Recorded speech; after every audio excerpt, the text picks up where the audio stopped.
Today, kembali lagi bersama Teacher Ati pada pelajaran tema 2 Persatuan dalam Perbedaan, subtema 3 Bersatu Kita Teguh pada pembelajaran keempat.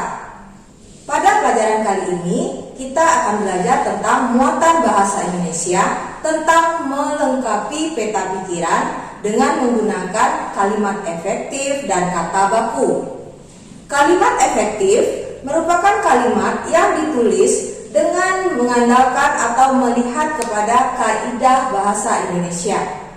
Nah, dalam menuliskan kalimat efektif, kita dapat berpedoman kepada PUEBI atau Pedoman Umum Ejaan Bahasa Indonesia. Nah, jika kita menggunakan kalimat efektif, kita juga harus menggunakan kata baku. Kata baku dapat kita temukan pada Kamus Besar Bahasa Indonesia. Nah, sekarang perhatikan teks bacaan berikut ini. Nah, karena judulnya itu sudah merupakan dalam kalimat tanya, mengapa persatuan dan kesatuan penting untuk kesejahteraan umum, maka kita tinggal menemukan ide pokok pikirannya berdasarkan isi dari teks bacaan tersebut. Nah, sekarang coba lihat diagram peta pikiran di samping ini. Nah, kita dapat melengkapinya dengan menemukan ide pokok pada setiap paragraf. Dari yang pertama, kita bisa lihat persatuan dan kesatuan merupakan modal utama untuk mencapai kesejahteraan rakyat.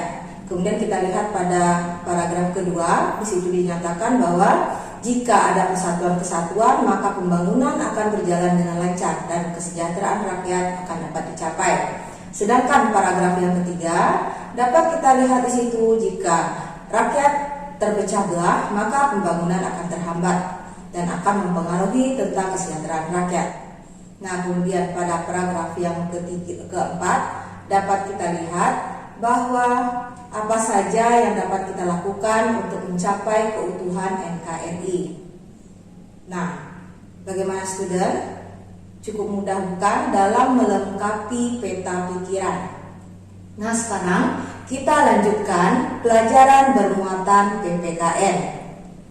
Nah, bersatu kita teguh, bercerai kita runtuh merupakan peribahasa yang menggambarkan betapa pentingnya persatuan dan kesatuan demi kemajuan bangsa Indonesia. Nah, persatuan dan kesatuan ini dapat dicapai jika kita memiliki sikap peduli, kemudian sikap rela berkorban, mendahulukan kepentingan bersama, dan mempunyai sikap toleransi.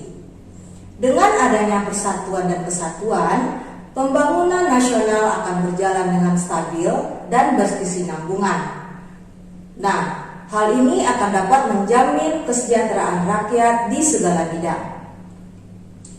Nah, sekarang kita lihat apa saja contoh penerapan sikap persatuan dan kesatuan demi mencapai kesejahteraan rakyat. Yang pertama adalah mencintai dan menggunakan produk Indonesia. Nah, dengan kita mencintai atau menggunakan produk Indonesia, maka kita memberikan kesempatan kepada perusahaan dalam negeri untuk berkembang. Dengan berkembangnya perusahaan dalam negeri akan dapat menyerap banyak tenaga kerja. Nah, dengan ini dapat menekan angka pengangguran. Nah, dengan tertekannya angka pengangguran, maka kesejahteraan rakyat akan dapat meningkat. Yang kedua, belajar dengan rajin untuk membangun bangsa.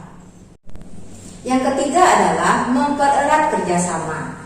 Dengan mempererat kerjasama di segala bidang akan dapat melengkapi dan menyempurnakan. Nah, sampai di sini dulu pembelajaran kita pada hari ini. Jangan lupa like, share, and subscribe. Goodbye student.